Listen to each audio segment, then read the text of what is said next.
बापा बापा बसण्याची लपून बसल्या ना, फोन उचलून नाही राहिला, 2 महिने झालं पैसे देवाला. आता ना डेकोरेशनचे पैसे द्या. कायच्या काय दिलं होतं तरी का? 20,000 रुपये रिसेप्शनच्या दिवशी दिलं नव्हतं तुला मी? आता 20 दिला ना, 30,000 ठरला होता ना आपला. अरे 30,000 रुपये असा का बांधला असतं माझ्या घरी? 30,000 रुपये बिल काढतेस का? 20 मध्ये तर गुंडमान झाला होता. कायच्या बाई लुटाचे धंदे धरला. ऐकून घ्या. हा, बसून टाक तू, बसून टाक. हा. तुम्हीच म्हणल्या लवकर माझ्या झाल्या पाहिजे काम, तर मी कसा 20 पोरायला बोलावलं लवकर बांधण्यासाठी. मी म्हणलो 20 पोरं आण म्हणून, लवकर झाल्या पाहिजे म्हणलो फक्त.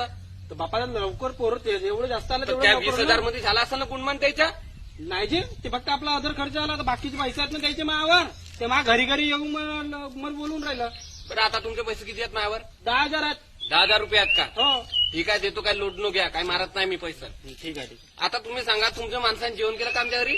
3 टाइम दिलं, 3 टाइम. 3 टाइम जेवलं का? हो. ठीक आहे. तर मी काय म्हणतो, 100 रुपये थालीप्रमाणे जेवण होता. तर एका टायमाला 20 माणसं जेवलं तर किती? 2,000 रुपये झालं. 3 टाइमचं 6,000 रुपये झालं. आणि 3 दिवस होतं, 3 दिवसाचं किती? 18,000 झालं. आता तुमच्या मायावर किती पैसे म्हणल्या? 10,000 रुपये फक्त. हो. आता मायावर 18 मधून तुमच्यावर 8,000 ना फिरलं का? अजिबात जेवण फुकट होतं आणि पुरा गावातून लोक जेवण अरे तिथे. तर लोकांसाठी होता ना, लोकांना पत्रिका होती. तुम्हाला होती का पत्रिका? नाही. नव्हती. तुम्हाला फक्त ऑर्डर होता डेकोरेशन बांधायचा. ज्याला विषय कसा. आता तुम्हाला माया 8,000 फिरले तर केव्हा देत्या?